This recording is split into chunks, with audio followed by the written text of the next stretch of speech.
نحمده ونصلي على رسوله الكريم اما بعد فاعوذ بالله من الشيطان الرجيم بسم الله الرحمن الرحيم رب اشرح لي صدري ويسر لي امري واحلل عقدة من لساني يفقهوا قولي۔ اللہ تعالیٰ کا لاکھ لاکھ شکر ہے جس نے ہمیں اسلام کی نعمت سے نوازا، زندگی گزارنے کے بہترین طریقے ہمیں سکھائے، مختلف اوقات اور مختلف مواقع پر کی جانے والی عبادات، اس کے بارے میں بھی واضح ہدایات اپنی کتاب اور اپنے حبیب محمد صلی اللہ علیہ وسلم کی سنت کے ذریعے ہم کو عطا کی۔ ہم سب جانتے ہیں کہ دین اسلام ایک وے آف لائف ہے، طریقہ زندگی ہے۔ یہ وہ طریقہ ہے جو اللہ نے اپنے بندوں کے لیے بھیجا ہے۔ اس طریقے کو اختیار کرنے والے، اس طریقے کو بنانے والے خود انسان نہیں، یعنی یہ طریقہ ڈیوائز کرنے والا خود اللہ رب العزت ہے۔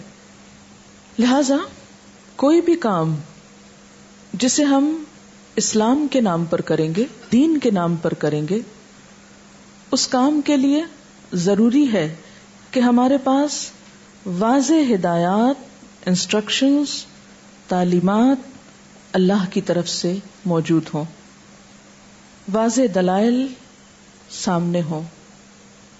واضح دلائل میں دو بڑی چیزیں آتی ہیں، ایک قرآن حکیم ہے کہ کسی بھی کام کے کرنے کے لیے قرآن حکیم سے رہنمائی حاصل ہو، یا پھر حضور صلی اللہ علیہ وسلم کا طریقہ کہ کسی بھی کام کو آپ نے کس طرح کیا، اس کے بارے میں آپ نے کیا فرمایا۔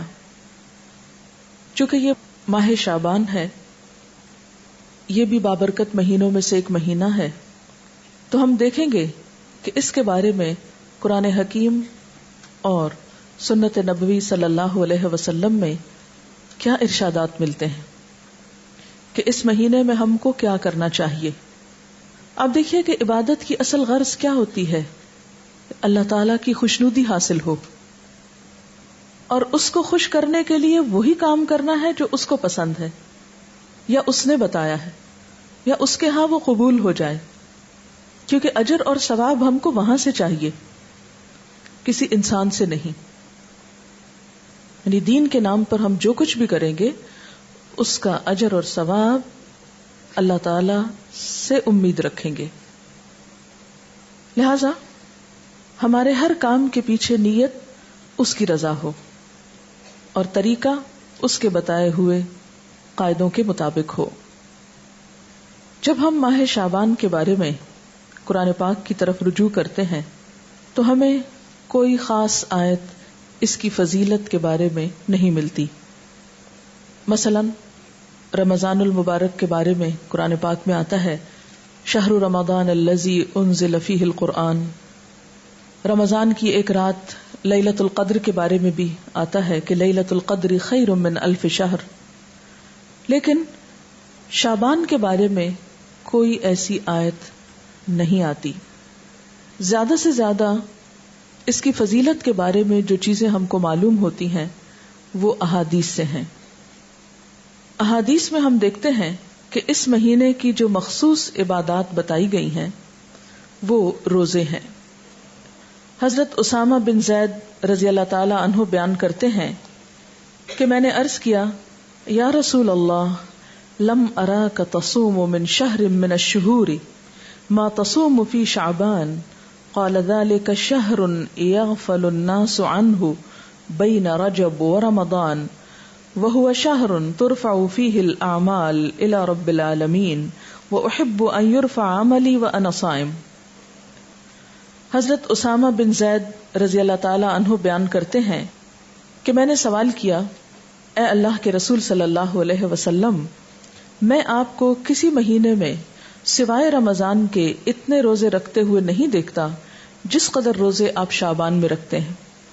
آپ نے فرمایا کہ لوگ اس رجب اور رمضان کے درمیان والے مہینے کی فضیلت سے غافل ہیں، حالانکہ اس مہینے میں لوگوں کے اعمال اللہ تعالیٰ کے سامنے پیش کیے جاتے ہیں۔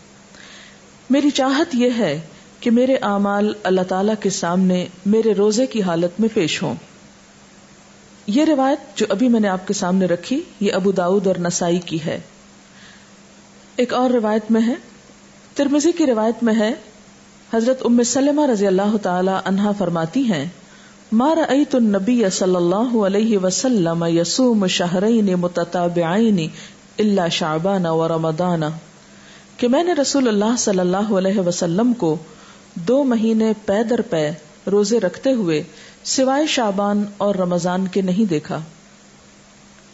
حضرت انس رضی اللہ تعالی عنہ بیان کرتے ہیں کہ رسول اللہ صلی اللہ علیہ وسلم سے یہ دریافت کیا گیا کہ ای الصوم افضل بعد رمضان؟ قال شعبان لتعظیم رمضان. قال فأی الصدقۃ افضل؟ قال صدقۃ فی رمضان. حضرت انس بیان کرتے ہیں کہ آپ صلی اللہ علیہ وسلم سے پوچھا گیا کس مہینے میں رمضان کے بعد روزہ رکھنا افضل ہے؟ آپ نے فرمایا شعبان میں، رمضان کی عظمت کے لحاظ سے، یعنی رمضان کی ایک طرح سے تیاری کے طور پر. پھر آپ سے دریافت کیا گیا کس مہینے میں صدقہ کرنا افضل ہے؟ آپ نے فرمایا رمضان میں. اس کے علاوہ اور احادیث بھی شعبان کی فضیلت کے بارے میں ملتی ہیں، لیکن وہ احادیث ضعیف ہیں اور بعض تو ان میں سے بالکل موضوع ہیں، من گھڑت ہیں، ان کی کوئی بھی حقیقت نہیں. مثال کے طور پر ان میں سے ایک حدیث کچھ یوں ہے کہ آپ صلی اللہ علیہ وسلم نے رات کو کھڑے ہو کر نماز پڑھنا شروع کی جس میں اتنا لمبا سجدہ کیا کہ میں نے یہ خیال کیا کہ آپ کا انتقال ہو گیا. جب میں نے یہ دیکھا تو کھڑی ہو کر حاضر خدمت ہوئی اور آپ کے پیر کے انگوٹھے کو ہلایا تو وہ ہل گیا، تو میں سمجھ گئی کہ آپ زندہ ہیں. پھر کان لگا کر جب میں نے سنا تو سجدے میں آپ یہ دعا پڑھ رہے تھے، اے اللہ میں پناہ مانگتا ہوں تیری معافی کے ساتھ تیرے عذاب سے، پناہ چاہتا ہوں تیری خوشنودی کے ذریعے سے تیرے غصے سے، اور میں پناہ چاہتا ہوں تیرے عذاب اور قہر سے، اور تیری معافی کے ذریعے سے تیرے عذاب سے پناہ چاہتا ہوں، اور تو اتنی خوبیوں والا ہے کہ میں ان کو گن نہیں سکتا اور نہ تعریف کر سکتا ہوں. تو ایسا ہی ہے جیسا کہ تو نے اپنی تعریف کی. جب آپ نے سجدے سے سر اٹھایا اور نماز سے فارغ ہوئے تو مجھ سے فرمایا، اے عائشہ کیا تم نے یہ خیال کیا ہے کہ اللہ کے رسول صلی اللہ علیہ وسلم تیری خیانت کریں گے اور تیری حق تلفی کر کے غیر کے پاس جائیں گے؟ میں نے عرض کیا، یا رسول اللہ خدا کی قسم نہیں، لیکن آپ کے لمبا سجدہ کرنے کی وجہ سے میں نے خیال کیا شاید آپ کا انتقال ہو گیا ہے. پھر آپ نے فرمایا کہ اے عائشہ کیا تم جانتی ہو یہ کون سی رات ہے؟ میں نے عرض کیا، اللہ اور اس کے رسول زیادہ جانتے ہیں. آپ نے فرمایا آج شعبان کی 15ویں رات ہے. اس شب میں اللہ تعالیٰ اپنے بندوں کی طرف نظر رحمت سے دیکھتا ہے، معافی چاہنے والوں کو معاف کرتا ہے، رحم چاہنے والوں کو رحم فرماتا ہے اور بغض رکھنے والوں کو ان کے حال پہ چھوڑ دیتا ہے. لیکن اس حدیث کی کوئی بھی اصل نہیں، یہ حدیث جو ہے درست نہیں اور اس پر اعتبار نہیں کیا جا سکتا. اسی طرح ایک اور اسی قسم کی حدیث جو عام طور پر آپ اخباروں میں پڑھیں گے اور بہت تحریروں میں ہائی لائٹ کر کے یہ باتیں لکھی ہوئی آپ کو ملیں گی، لیکن اس حدیث کی بھی کوئی حقیقت نہیں ہے. اور وہ کیا ہے کہ حضرت عائشہ نے بیان کیا کہ رسول اللہ صلی اللہ علیہ وسلم نے فرمایا کہ میرے پاس جبریل تشریف لائے تھے اور فرمایا آج کی رات شعبان کی 15ویں رات ہے. اس رات میں اللہ تعالیٰ قبیلہ کلب کی بکریوں کے بالوں کے شمار کے برابر دوزخ سے لوگوں کو آزاد کرتا ہے. اس رات میں مشرک کی طرف نظر رحمت سے نہیں دیکھتا، نہ کینہ پرور کی طرف دیکھتا ہے، نہ رشتہ کاٹنے والوں کی طرف اور نہ ٹخنے سے نیچے پائجامہ لٹکانے والوں کی طرف، نہ ماں باپ کے نافرمان کی طرف، نہ شراب پینے والے کی طرف. تو اس کی بھی کوئی حقیقت نہیں ہے، یہ بھی بالکل ایک من گھڑت سی حدیث ہے. لیکن چونکہ یہ فضیلت کے باب میں ہے اس لیے عام طور پر لوگ ان کو بے دریغ روایت کرتے رہتے ہیں. اسی طرح ایک اور موضوع حدیث انشاءاللہ علوم الحدیث آپ پڑھیں گے تو آپ کو اس کی پوری ہسٹری بتائی جائے گی. موضوع حدیث ایک اور بھی ہے کہ آپ صلی اللہ علیہ وسلم نے فرمایا جو شخص 15ویں شعبان کی رات میں 100 رکعتیں پڑھتا ہے تو اللہ تعالیٰ اس کی طرف 100 فرشتے بھیجتا ہے، 30 اسے جنت کی خوشخبری دیتے ہیں، 30 اسے آگ کے عذاب سے امن دیتے ہیں اور اسے دنیا کی بلاؤں سے دور رکھتے ہیں، اور 10 اسے شیطان کے دھوکے سے دور رکھتے ہیں. یہ بھی بالکل من گھڑت حدیث ہے اور ناقابل اعتبار. اسی طرح ایک اور روایت بیان کی جاتی ہے کہ شعبان کی 15ویں رات میں جو شخص 12 رکعت نماز پڑھے گا، ہر رکعت میں قل هو اللہ 30 مرتبہ، وہ نہیں مرے گا تا وقت اپنا ٹھکانہ جنت میں نہ دیکھ لے. از اٹ پاسبل کہ کوئی شخص یعنی جنت دنیا میں دیکھ لے، کیونکہ حدیث میں آتا ہے کہ وہ ایسی جگہ ہے کہ کسی آنکھ نے اس کو دیکھا ہی نہیں، کوئی دماغ اس کا تصور نہیں کر سکتا، خواب میں بھی کوئی نہیں دیکھ سکتا، تو کہاں یہ کہ وہ دیکھ لے. یہ بالکل من گھڑت سٹوری ہے اور ناقابل اعتبار.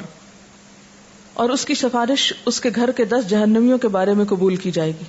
آپ خود سوچیں ذرا اس کی حقیقت پر کہ ایک شخص ساری زندگی 5 وقت نماز پڑھتا ہے، صدقہ خیرات کرتا ہے، جھوٹ سے بچتا ہے، حرام سے بچتا ہے، اس کے بارے میں تو کوئی ایسی خوشخبری نہیں سنائی گئی.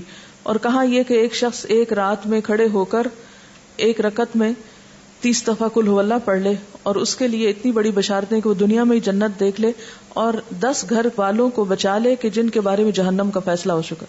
یہ بات تو عقل بھی نہیں مانتی، کہاں یہ کہ اس کے اوپر دین کے اعتبار سے کوئی اعتماد کیا جا سکے. پھر اسی طرح ایک اور موضوع حدیث ہے، شعبان کی 15ویں تاریخ کا روزہ 120 سال کے روزے کے برابر ہے. یہ بھی مشہور ہے بات اور یہ بالکل جھوٹ بات ہے، یعنی 60 سال گزشتہ زمانے کے اور 60 سال آئندہ کے، اور یہ چیز بھی قابل اعتبار نہیں. تو جو صحیح روایات سے ہم کو پتہ چلتا ہے شعبان کے بارے میں وہ کیا ہے کہ اس مہینے میں روزوں کی فضیلت ہے، یعنی ایک برکت والا مہینہ ہے، رمضان کی ابتدا ہے، رمضان کی تیاری ہے اور کثرت سے نفلی روزے رکھنے چاہیے. ہاں 15 شعبان کے بعد نفلی روزوں سے بھی روکا گیا ہے تاکہ رمضان کے لیے کمزوری نہ ہو اور رمضان کے روزے چھوٹنے کا اندیشہ نہ ہو.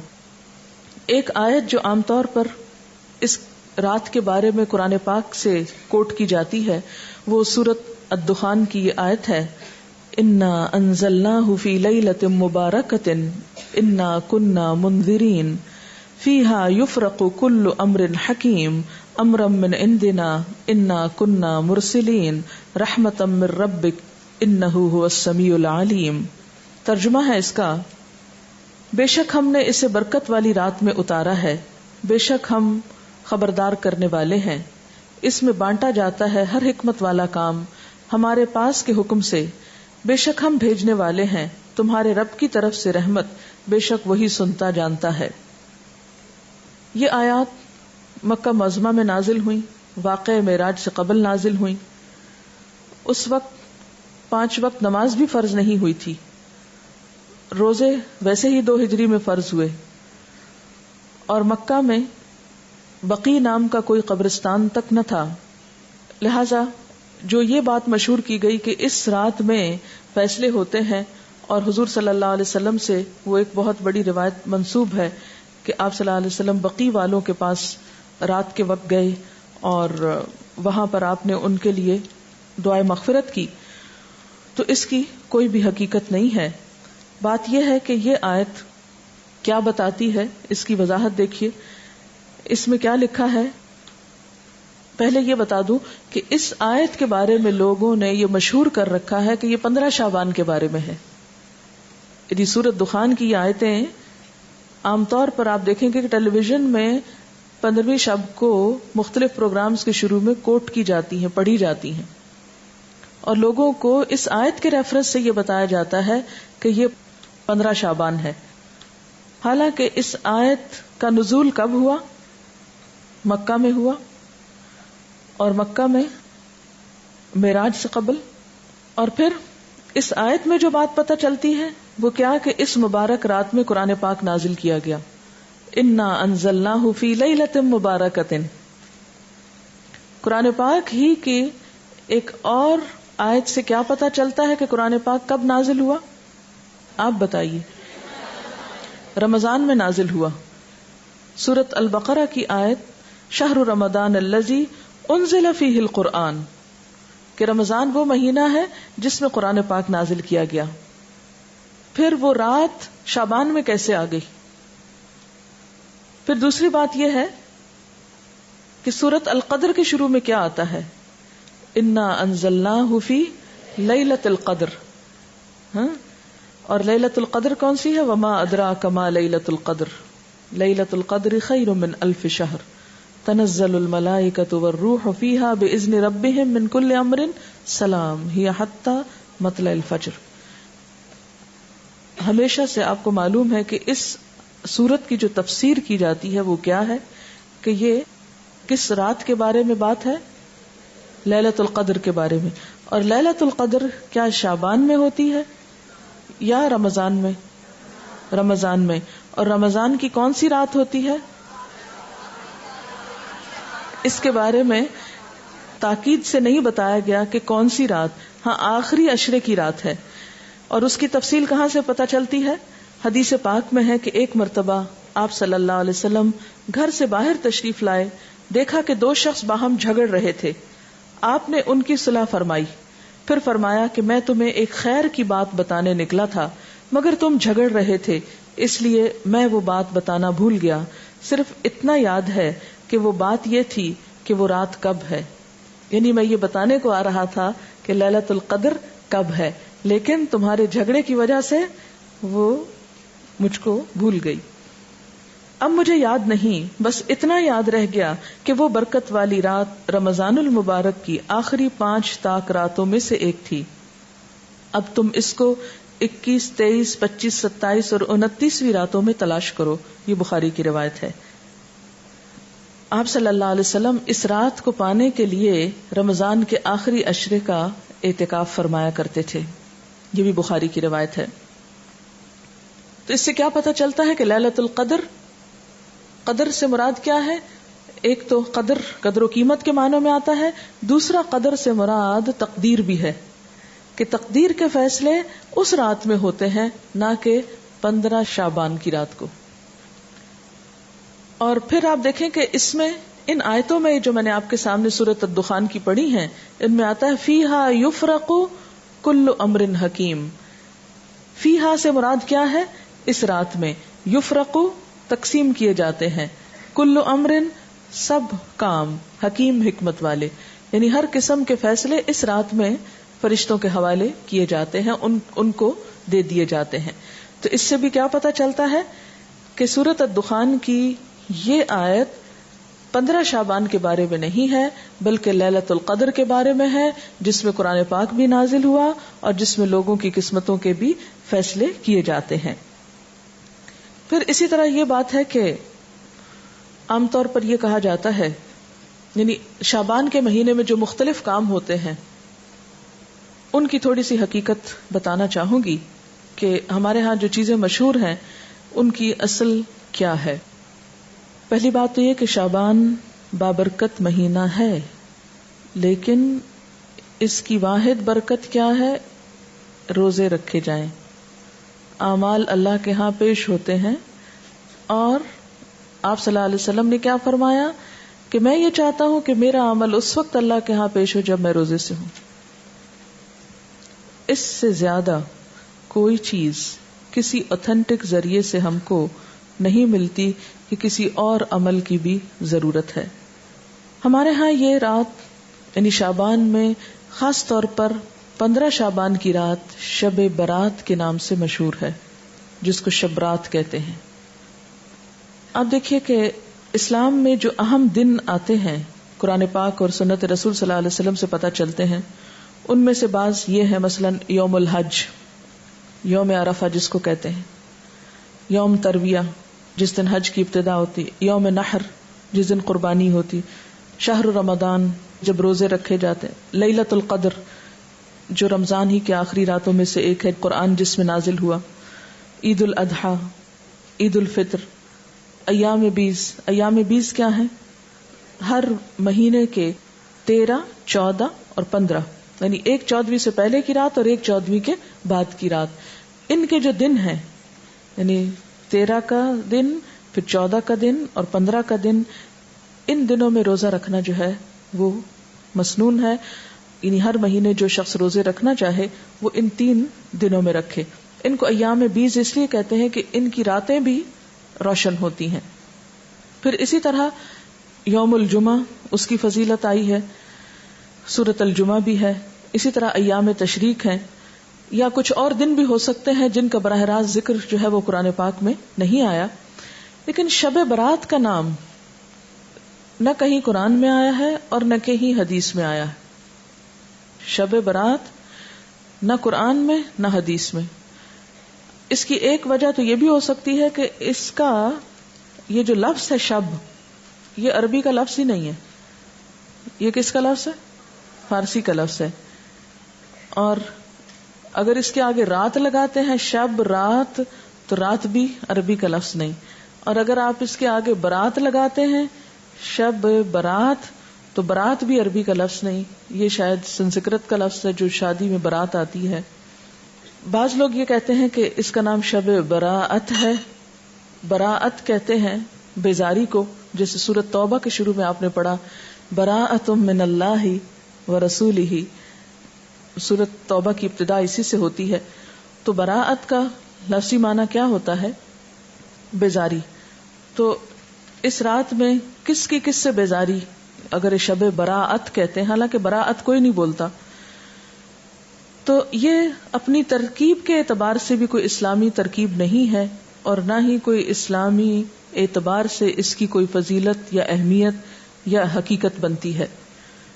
شب برات جو ہے یا شب رات جو ہے ہمارے ہاں عام طور پر باقاعدہ جشن کی شکل میں منائی جاتی ہے، حالانکہ اسلام میں جشن کے دن صرف دو ہیں، عید الفطر اور عید الاضحیٰ. حضرت انس رضی اللہ تعالی عنہ سے روایت ہے کہ جب رسول اللہ صلی اللہ علیہ وسلم مدینہ منورہ آئے تو ان کے ہاں 2 دن تھے جن میں وہ کھیلتے اور خوشیاں مناتے. آپ صلی اللہ علیہ وسلم نے ان کے بارے میں دریافت فرمایا تو آپ کو بتایا گیا مدینہ والوں کی طرف سے کہ ہم جاہلیت کے زمانے سے یہ 2 دن مناتے چلے آ رہے ہیں. آپ صلی اللہ علیہ وسلم نے فرمایا اللہ تعالیٰ نے تم کو اس سے بہتر 2 دن عطا کر دیے ہیں، عید الفطر اور عید الاضحیٰ. تو شب برات کا جو جشن ہے، یعنی رات کو آتش بازی اور مخصوص قسم کے کھانے پکانا، ان کو اسلام کا ایک حصہ بنا لیا گیا. اگر آپ اس کو اپنے کلچر کا حصہ کہیں یا اپنی روایات کا حصہ جو بر صغیر کی ہیں خاص طور پر، تو کوئی بات نہیں. مثلاً آپ 14 اگست مناتے ہیں یا آپ 9 نومبر آج منا رہے ہیں، بہت سے لوگ گھروں میں چھٹی کر کے منانے کا ہمارے ہاں ایک ہی طریقہ چھٹی کر لی جائے. علامہ اقبال نے دن رات کام کیا تھا اور ہم دن رات چھٹیاں کرنا چاہتے ہیں. بہرحال تو وہ آپ کا کیا ہے، ایک لوکل کلچر ہے، اس کا اسلام سے کوئی تعلق نہیں. یعنی 9 نومبر کا اسلام سے کوئی تعلق نہیں. اسی طرح اگر آپ 15 کو آتش بازی کرتے ہیں یا حلوہ پکاتے ہیں تو وہ آپ کا لوکل کلچر تو ہو سکتا ہے، اس کا اسلام سے کوئی تعلق نہیں، کیونکہ اس کے بارے میں نہ کوئی تعلیم قرآن پاک سے ہم کو ملتی ہے اور نہ ہی نبی صلی اللہ علیہ وسلم کی سنت سے. مثلاً اس رات میں کیا ہوتا ہے، حلوہ پکایا جاتا ہے اور دوسروں کو کھلایا جاتا ہے، مردوں کی فاتحہ دلائی جاتی ہے، چراغاں کیا جاتا ہے، کینڈلز وغیرہ لوگ چھتوں پر جلاتے ہیں، اور اب اس کی جگہ دوسری بجلی کی بتیاں بھی جلائی جاتی ہیں، آتش بازی کی جاتی ہے، گھروں میں خاص طور پر رنگ روغن کیا جاتا ہے، صاف کیا جاتا ہے. لیکن اگر غور کیا جائے تو ان میں سے کوئی بھی چیز اپنی اصل کے اعتبار سے قرآن اور سنت سے نہیں ہے. جہاں تک اس بات کا تعلق ہے کہ حلوہ پکانا، تو آپ دیکھیے کہ اس کے پیچھے یہ کہا جاتا ہے کہ نبی صلی اللہ علیہ وسلم کا دانت مبارک احد میں شہید ہوا تھا تو آپ کو حلوہ پکا کر کھلایا گیا تھا، تو ہم بھی حلوہ پکاتے ہیں. تو بات یہ تھی کہ آپ نے تو دانت شہید کروایا تھا، ہم نے کتنے دانت اسلام کی راہ میں شہید کرائے ہیں؟ تو اگر دانت ہمارا شہید نہیں ہوا تو حلوہ کھانے کا ہم کو کیا حق ہے؟ دوسری بات یہ کہ آپ کو یہ معلوم ہے کہ جنگ احد شوال میں ہوئی تھی، جنگ احد شوال میں ہوئی تھی، اور ہم حلوہ 15 شب کو کھا رہے ہیں. لہذا اس حلوے کی کوئی بھی اصل نہیں ہے. اس رسم کی کچھ اصل ہندوانہ کلچر میں ملتی ہے. وہ کیا؟ ہندوؤں میں سال میں 1 دفعہ حلوہ پوری پکا کر کبوں کو کھلائی جاتی ہے، یہ ان کی ایک رسم ہے، اور وہ اسے بزرگوں پرکھوں کو کھلانا کہتے ہیں. کیا کہتے ہیں؟ بزرگوں پرکھوں کو کھلانا. شب برات میں عموماً صرف حلوہ نہیں، پوری بھی ہوتی ہے جو شاید اسی کلچر سے مشابہت رکھتی ہے. پھر آپ دیکھیے کہ بعض لوگ یہ کہتے ہیں کہ حضرت اویس قرنی نے آپ صلی اللہ علیہ وسلم کی مطابقت میں دانت شہید کیا تھا اور انہوں نے حلوہ کھایا تھا. تو یہ ہے کہ اگر آپ نے ان کی بھی پیروی کرنی ہے تو پھر پوری کیجئے، آدھے حصے کی نہیں. پہلے دانت توڑیے اور اس کے بعد پھر حلوہ کھائیے. لیکن بات یہ ہے کہ آپ صلی اللہ علیہ وسلم سے صرف بیٹھ کر حلوہ کھانے کی کوئی روایت نہیں ملتی. آپ کے گھر میں تو 2 ماہ چولہا نہیں جلتا تھا, صرف کھجور پانی پہ گزارا ہوتا تھا. پھر اسی طرح یہ ہے کہ بعض لوگ شب برات کو مردوں کی عید بھی کہتے ہیں, یعنی عید الفطر تو زندوں کی عید ہے, بعض کے ہاں شب برات مردوں کی عید ہے. ان کا خیال یہ ہے کہ اگر کوئی شخص شبرات سے پہلے مر جائے تو جب تک شبرات میں حلوہ پوری اور چپاتی پر اس کی فاتحہ نہ کی جائے وہ مردوں میں شامل نہیں ہوتا, اور نہ اس کے کنبے میں پہلا تہوار منایا جاتا ہے. یعنی رواج کیا ہے کہ جب کوئی فوت ہو جائے تو پہلا تہوار یہ منایا جائے, پھر اس کے بعد کوئی شادی رکھی جائے یا کوئی اور خوشی کا موقع. تو یہ مردے کی پہلے عید کی جائے پھر اپنی عید. آپ نے دیکھا ہوگا کہ اگر کسی کا کوئی رشتہ دار عید سے پہلے فوت ہو جائے تو وہ لوگ عید نہیں مناتی ہے. ہمارے ہاں کتنی عام ہے یہ بات نا. حالانکہ افسوس جو ہے اس کی مدت تو سوائے شوہر کے 3 دن مقرر کی گئی. پھر اسی طرح یہ ہے کہ ان کے ہاں, ہندوؤں کے ہاں اگر کوئی فوت ہو جائے تو یہ پرکھوں کو کھلانے والے واقعے سے پہلے نہ کوئی شادی بیاہ رکھتے ہیں اور نہ ہی کوئی اور خوشی کا موقع. اور اسی طرح یہ ہے کہ اگر کوئی شخص یہ نہ کرے تو اس کو اپنی برادری سے نکال دیتے ہیں. یہ بھی ہندوؤں کے ہاں ہے. جب تک وہ برادری والوں کو روٹی نہ کھلائے یا یہ حلوہ پوری نہ کھلائے اس وقت تک اسے برادری میں شامل نہیں کرتے, کیونکہ ان کے ہاں ذات پات اور برادری سسٹم بہت اسٹرانگ ہے. تو انہی کے اس کلچر سے متاثر ہو کر ہمارے ہاں بھی مردوں کی عید کے نام سے شبرات کو حلوہ پوری پر فاتحہ جو ہے ان کے لیے دی جانے لگی. ان کے ہاں یہ بھی خیال کیا جاتا ہے کہ جب تک یہ رسم ادا نہ ہو انسان مردوں میں شریک نہیں ہوتا, وہ معلق رہتا ہے. اب آپ دیکھیں کہ جو لوگ یہ رسم نہیں کرتے ان کے تو سب مرنے والے اب تک لٹک رہے ہیں کہیں, اور وہ مردوں میں شریک نہیں ہوئے. تو یہ کتنی نان سینس قسم کی بات ہے. کیا کوئی دین اس قسم کی تعلیمات دے سکتا ہے؟ اسی طرح بعض لوگوں کے ہاں یہ رواج بھی ہے کہ وہ گھروں کی صفائی کر کے ایک مخصوص جگہ پر حلوہ چپاتی رکھتے ہیں, اور موسمی پھل بھی اور مٹھائیاں بھی اور کھانے پینے کی چیزیں بھی, اور وہ کہتے ہیں کہ یہ مرنے والے کے لیے ہیں, اور ہر وہ چیز رکھی جاتی ہے جو مرنے والے کو پسند ہوتی ہے. اور بعض اوقات لوبان اور اگربتی وغیرہ جلا کر بھی اس کو مزید بارونق کیا جاتا ہے. اور بعض لوگوں نے یہ بھی تصور قائم کر رکھا ہے کہ میت کی روح 40 دن تک گھر پر آتی رہتی ہے, اور خصوصاً شبرات کو بھی آتی ہے, یعنی 40 دن تک آنے کے علاوہ شبرات کو بھی آتی ہے. تو اس کا کوئی ثبوت نہ قرآن پاک سے ہم کو ملتا ہے اور نہ ہی حدیث سے ملتا ہے. ابھی ریسنٹلی آپ نے سورۃ المومنون پڑھی, اس میں آپ نے برزخ کے بارے میں پڑھا, وَمِن وَرَائِهِمْ بَرْزَخٌ إِلَىٰ يَوْمِ يُبْعَثُونَ, کہ مرنے والا جب مر جاتا ہے تو ان کے پیچھے کیا ہے؟ برزخ, پردہ آ گیا. کب تک؟ إِلَىٰ يَوْمِ يُبْعَثُونَ. کہاں اب ان کا آپ کے گھروں میں آنا اور آ کر کھانے پینے کی چیزیں دیکھ کر ترسنا, کیونکہ اب وہ خود تو کھا نہیں سکتے. یعنی یہ کتنے افسوس کی بات ہے کہ ایک روح آ رہی ہے اور آپ اس کے لیے کھانے پینے کی چیزیں رکھ رہے ہیں جو وہ کھا بھی نہیں سکتی. تو دین میں اس قسم کے کوئی عمل نہیں ہے کہ جو عقل سے مطابقت نہ رکھتے ہوں. جی, یہ پوچھ رہی ہیں کہ وہ سب پھر کھاتا کون ہے؟ اگر سمجھ بھی لیا جائے کہ وہ سپوز کہ وہ آتے ہیں تو آ کے دیکھ کے چلے جاتے ہیں اور پھر ہم خود بیٹھ کے کھا لیتے ہیں یا اوروں کو کھلا دیتے ہیں. یہ کس قدر شرمناک بات ہے کہ مہمان نے تو کچھ کھایا نہیں اور اپنی موج کر لی ہم نے. اور بعض لوگ اس کی دلیل جو روحوں کے آنے کی کہتے ہیں کہ قرآن پاک میں بھی روح کا لفظ آیا ہے, اور حالانکہ آپ جتنی آیتیں بھی اس ضمن میں پڑھ چکے ہیں وہ حضرت جبریل علیہ السلام کے بارے میں ہے یا وحی کے بارے میں ہے. اور بعض لوگوں کا خیال یہ ہے کہ اگر شبرات کو یہ فاتحہ نہ دلائی جائے تو مردے غمگین واپس جاتے ہیں, اور اگر فاتحہ دلائی جائے تو مردے خوش خوش واپس جاتے ہیں. یہ ہندوانہ سوچ ہے, کیونکہ ہندوؤں کے ہاں روحیں بھٹکتی پھرتی ہیں.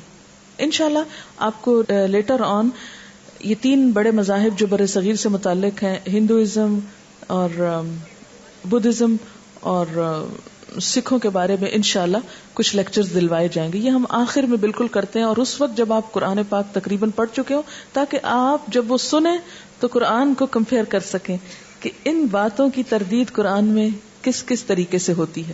پھر آپ کے اپنے اندر بھی ایک میزان پیدا ہو جاتا ہے نا. اگر ہم ابھی آپ کو سنا دیں تو شاید آپ کو وہ ایک معلومات سے زیادہ کوئی چیز نہ لگے. تو ہندوؤں کے ہاں یہ سمجھا جاتا ہے کہ روحیں بھٹکتی پھرتی ہیں, اور ان کے خیال میں تو بعض اوقات وہ دشمنوں سے انتقام بھی لیتی ہیں، لیکن قرآن پاک سے اور حضور صلی اللہ علیہ وسلم کی سنت سے کہیں ثابت نہیں.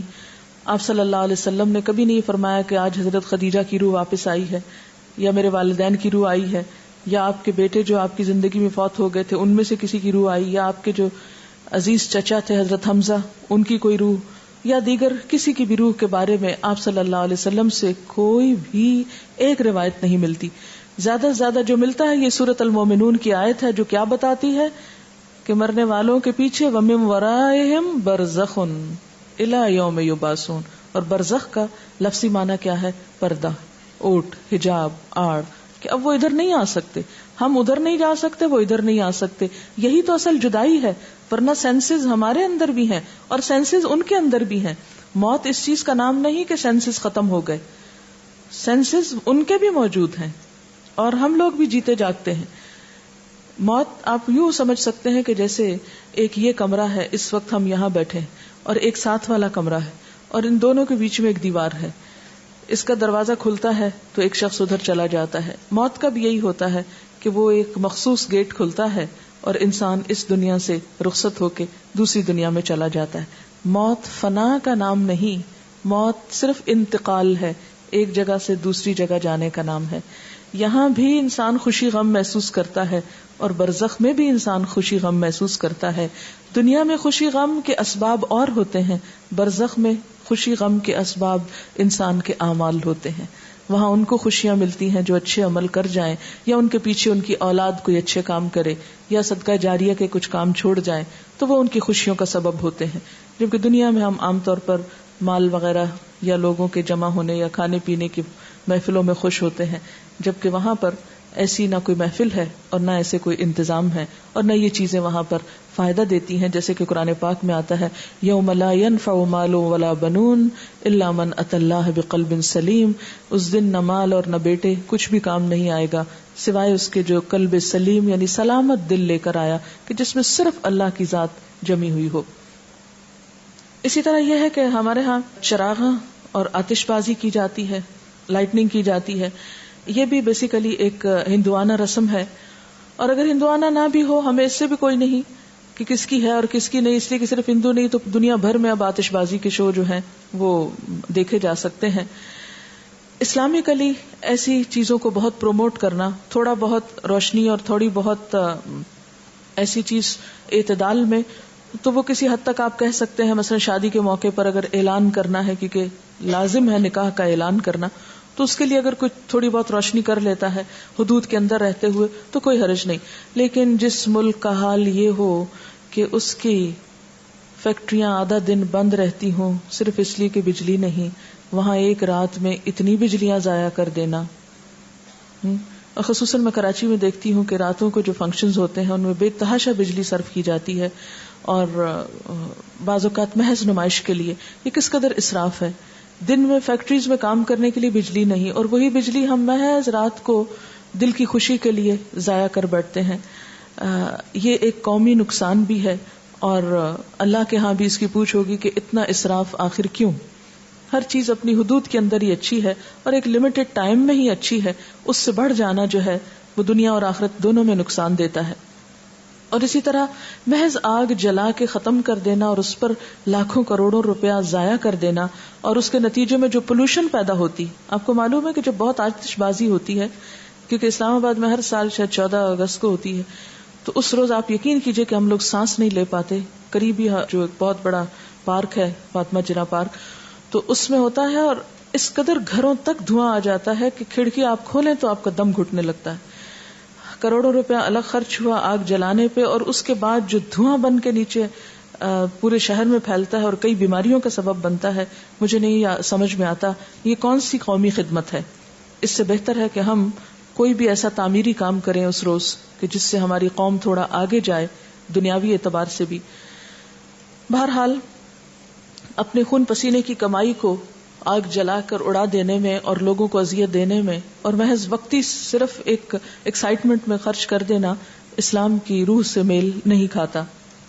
پھر یہ ہے کہ ہمارے ہاں عام طور پر اس رات کے بارے میں کچھ فضیلتیں منسوب ہیں. مثلاً یہ کہ شب برات میں سالانہ بجٹ تقسیم ہوتا ہے، سال بھر کے امور کا فیصلہ ہوتا ہے، رزق، شادی، اولاد، حج، موت، بیماری، فراخی، تنگی، عزت، ذلت، حادثات، غمی، خوشی. اس رات بعض لوگوں کو مردوں میں لکھ دیا جاتا ہے. تو یہ سب باتیں جو ہے من گھڑت ہیں، ان میں سے کسی ایک چیز کی بھی حقیقت نہیں. یہ سب کچھ لیلۃ القدر تقدیر کی رات میں ہوتا ہے، نہ کہ شعبان کی 15 رات میں. اور اسی طرح بعض روایات میں لوگوں کے ہاں یہ مشہور ہے کہ جس طرح زمین پر مسلمانوں کی 2 عیدیں ہیں، اسی طرح ملائکہ کی 2 عیدیں ہیں، شب برات اور لیلۃ القدر. یہ بھی بالکل من گھڑت بات ہے. اور بعض لوگوں نے یہ روایت بھی گھڑ رکھی ہے کہ جس طرح بارش بادل کے بغیر نہیں برستی، اسی طرح جو شعبان میں گناہوں سے پاک نہ ہو وہ رمضان میں بھی پاک نہیں ہو سکتا. تو یہ بات بھی ایک عقل میں نہ آنے والی بات ہے. پھر اسی طرح یہ کہا جاتا ہے کہ رمضان اللہ کا مہینہ ہے، تو شعبان کو حضور صلی اللہ علیہ وسلم نے اپنا مہینہ کہا ہے. اس کی بھی کوئی حقیقت نہیں. اور بعض روایات میں آتا ہے کہ تمام مہینوں پر شعبان کی فضیلت ایسی ہے جیسی مجھے تمام انبیاء پر. یہ بھی من گھڑت بات ہے. اور شعبان کی 15ویں رات قیام کرو اور دن کو روزہ رکھو، کیونکہ اللہ تعالیٰ اس دن آسمان دنیا پہ تجلی فرما کر کہتا ہے کہ ہے کوئی بخشش مانگنے والا کہ اسے بخش دوں. یہ تو ہر رات میں ہوتا ہے. صحیح حدیث سے کیا پتہ چلتا ہے کہ ہر رات اللہ تعالیٰ آسمان دنیا پہ نزول فرماتے ہیں اور یہی فرماتے ہیں کہ ہے کوئی بخشش مانگنے والا کہ میں اسے بخش دوں، ہے کوئی مصیبت زدہ کہ میں اس کی مصیبت دور کروں. اس کے لیے صرف 15 رات مخصوص نہیں ہے. پھر اسی طرح بعض لوگوں نے یہ بھی مشہور کر رکھا ہے کہ جو شعبان کے 3 روزے رکھتا ہے اس کے سب گناہ معاف ہو جاتے ہیں اور اس کی روزی میں برکت دی جاتی ہے. اور اس کی بھی کوئی حقیقت نہیں ہے. یہ کیسے ہو سکتا ہے سال بھر انسان گناہ کرے اور صرف شعبان کے 3 روزے رکھ کے سب کچھ درست کر لے. اسلام شارٹ کٹ نہیں، اسلام چند ریچولز کی ادائیگی کا نام نہیں. اسلام ایک وے آف لائف ہے، طریقہ زندگی ہے. اس میں اللہ کے حقوق بھی ہیں اور بندوں کے حقوق. یہ کس طرح ہو سکتا ہے کہ ایک شخص دوسروں کے حقوق پہ ڈاکہ ڈالے، کسی کو تانے دے، کسی کی چغلی کرے، کسی کے گھر میں آگ لگوائے، کسی کو ستائے، کسی کو مارے اور حرام خوری کرے، اور پھر اس طرح کے چند کام کر کے، حلوے پکا کے کھا کے اور چند اور ریچولز ادا کر کے یہ سمجھے کہ اس کے دین کی ساری ذمہ داری پوری ہو گئی. ایسی کوئی چیز قرآن کی روح سے تو ہم کو معلوم نہیں ہوتی. پھر اسی طرح یہ ہے کہ بعض لوگ 15 شب کو جاگتے ہیں اور صبح روزہ رکھتے ہیں، اور ان کے نزدیک یہ رات کو جاگنا اور صبح روزہ رکھنا جو ہے یہ سارے گناہوں کی معافی کا ذریعہ ہے. اس کے بارے میں ایسی کوئی بشارت یا کوئی فضیلت کسی صحیح حدیث میں نہیں آئی. ایک ضعیف حدیث میں ایسی چیز ملتی ہے. اس لیے اگر کوئی اپنے شوق سے کسی ایک رات میں جاگنا چاہے تو وہ صرف 15 نہ جاگے، 13 بھی جاگ لے، 14 بھی جاگ لے، یا کوئی اور رات بھی شعبان کی جاگ لے. صرف اسی رات کو مخصوص نہیں کرنا چاہیے. عام طور پر لوگ یہ کہتے ہیں کہ کیا فرق پڑتا ہے، کوئی نیکی کرتا ہے تو کرتا رہے، تو ٹھیک ہے، وہ ان کی مرضی. لیکن اگر کوئی یہ سمجھے کہ اس نیکی سے میرے سارے گناہ معاف ہو جائیں گے یا میرے اگلے پچھلے گناہوں کی صفائی ہو جائے گی، تو ایسی کوئی توقع نہیں رکھنی چاہیے. وہ تو یہ بھی ہو سکتا ہے کہ آپ کسی بھی وقت اللہ سے رو کر دعا مانگے تو ہو سکتا ہے پچھلے سارے گناہ معاف ہو جائیں. لیکن اس رات کے بارے میں ایسی کوئی صحیح حدیث جو ہے وہ نہیں ملتی. آپ دیکھیے کہ یہ سب چیزیں بیان کرنے کا مقصد کیا ہے. مقصد یہ نہیں ہے کہ لوگوں کو ایک نیکی سے ہٹایا جائے. مقصد یہ ہے کہ لوگوں کو خود ساختہ بوجھ سے نکالا جائے. جب ہم دین میں کوئی چیز خود ایجاد کرتے ہیں، خود اس کی فضیلت بنا لیتے ہیں، اس کی پابندی کرتے ہیں، تو بسا اوقات ہم اپنے اوپر ناروا بوجھ ڈال لیتے ہیں. یہود و نصارہ کے ہاں اپنے روحانی تزکیے کے لیے کچھ عبادات انہوں نے خود سے خود گھڑ لی تھی جو اللہ کی طرف سے ان پر عائد نہیں تھی. آہستہ آہستہ کیا ہوا، وہ اصل عبادات سے بالکل دور چلے گئے اور خود ساختہ عبادات اپنی گردن پر لاد لی. اور نتیجہ کیا ہوا کہ وہ ایک وقت آیا کہ وہ بالکل دین سے بیگانہ ہو گئے. آج ہمارے معاشرے میں بھی ہم دیکھتے ہیں کہ جو اصل دین ہے اس سے ہم کوسوں دور ہیں. جو کرنے کے کام ہیں وہ ہم کرتے نہیں، اور جو نہیں کرنے کے کام ان کو ہم بہت پابندی سے کرنا شروع ہو گئے ہیں. اس کا نتیجہ کیا نکلا ہے کہ ہم ایسے بوجھ تلے دب گئے ہیں کہ جس نے ہم سے ہمارے فرائض بھی بعض اوقات چھڑا دیے. نبی صلی اللہ علیہ وسلم کے آنے کی غرض جو قرآن پاک میں بتائی گئی ہے سورۃ الاعراف میں، وہ کیا ہے؟ وَيَحِلُّ لَهُمُ الطَّيِّبَاتُ وَيُحَرِّمُ عَلَيْهِمُ الْخَبَائِثَ وَيَدَعُ عَنْهُمْ إِصْرَهُمْ وَالْأَغْلَالَ الَّتِي كَانَتْ عَلَيْهِمْ. اور پاکیزہ چیزوں کو وہ ان کے لیے حلال بتاتے ہیں اور گندی چیزوں کو ان پر حرام فرماتے ہیں، اور ان لوگوں پر جو بوجھ اور طوق یعنی پچھلی شریعتوں نے ڈال دیے تھے ان کو دور کرتے ہیں. تو نبی صلی اللہ علیہ وسلم نے پچھلی شریعتوں کی سب من گھڑت عبادات کو ختم کر دیا اور صاف ستھرا قابل عمل دین ہمارے لیے چھوڑا کہ جس میں دن میں 5 نمازیں فرض ہیں، تو سال میں 1 رمضان کے روزے فرض ہیں، اور 1 مرتبہ صاحب حیثیت لوگوں پر زکوٰۃ فرض ہے سال میں، اور زندگی میں 1 مرتبہ حج فرض ہے صاحب استطاعت لوگوں پر. اس کے علاوہ کچھ چیزیں سنت کے درجے میں، کچھ نوافل کے، کچھ مستحب کے درجے میں ہیں کہ کر لو تو بہت اچھا، نہیں کر سکتے تو پوچھ نہیں. اور کبیرہ گناہوں سے بچنے پر زور ہے. پھر صغیرہ گناہوں کو بھی ڈسکریج کیا گیا. بہت زیادہ ریچولز میں لوگوں کو نہیں الجھایا گیا، بہت زیادہ پابندیاں ان پہ نہیں لگائی گئیں. لیکن جو ہی ہم دین کا نام لیتے ہیں تو ہمارے سامنے کرو اور نہ کرو کچھ ایسی چیزیں آ جاتی ہیں کہ جو عموماً پریشان کر دیتی ہیں. اسی طرح ایک اور چیز بھی ہمارے ہاں مشہور ہے، اور وہ سلامی روزہ ہے جو شعبان کے مہینے میں رکھا جاتا ہے. شعبان کے آخری دن استقبال رمضان کے لیے بعض لوگ روزہ رکھتے ہیں جس کو سلامی روزہ بولتے ہیں. اور سلامی اس کو کیوں کہتے ہیں کہ رمضان کو سلام کر رہے ہیں. یہ نہ تو حضور صلی اللہ علیہ وسلم نے خود رکھا، نہ کسی کو رکھنے کی اجازت دی. آپ کا حکم کیا ہے کہ نصف شعبان کے بعد نفلی روزے مت رکھو. ہاں اگر کسی کا فرض رہتا ہے قضا تو وہ رکھ لے. نفلی روزے رکھنے سے نصف کے بعد منع کیا. اس کی وجہ کیا ہے کہ نصف کے بعد رمضان کی تیاری مقصود ہے، کیونکہ روزے سے بہرحال کمزوری تو ہوتی ہے، تھک جاتا ہے انسان. ایسا نہ ہو کہ شعبان میں نفلی رکھ رکھ کے اتنا تھک جائے کہ جب فرض کی ادائیگی کا وقت آئے تو بیمار پڑ جائے. پھر اسی طرح بہت سی چیزیں صرف سنی سنائی ہیں اور آگے بیان ہوتی رہتی ہیں. اور اس کے بارے میں آپ جانتے ہیں کہ آپ صلی اللہ علیہ وسلم نے فرمایا کہ کسی شخص کے جھوٹا ہونے کے لیے اتنا ہی کافی ہے کہ وہ ہر سنی سنائی بات کو آگے بیان کرنا شروع کر دے. تو ہمیں کوئی بھی بات کسی کو بھی آگے بتانے سے پہلے ضروری ہے کہ اس کی تصدیق اور تحقیق ہو جائے تاکہ خدا کے ہاں ہم جواب دہ نہ ہوں. اور آپ نے وہ حدیث بھی پڑھ رکھی ہے کہ آپ صلی اللہ علیہ وسلم نے فرمایا من کذب علی متعمدا فلیتبوأ مقعدہ من النار، جس نے جان بوجھ کر مجھ پہ جھوٹ گھڑا اس کو چاہیے کہ اپنا ٹھکانہ جہنم میں بنا لے. اسی طرح ایک بہت مشہور بات جو شبرات سے منسلک ہے وہ آپ صلی اللہ علیہ وسلم کی جنت البقیع میں حاضری ہے. حضرت عائشہ فرماتی ہیں کہ اللہ کے رسول صلی اللہ علیہ وسلم جب میری باری کے دن میرے گھر تشریف لاتے تو جنت البقیع ضرور جاتے. ایک دن میں نے ان کا پیچھا کیا، آپ قبرستان تشریف لے گئے اور مردوں کے لیے استغفار کرتے رہے.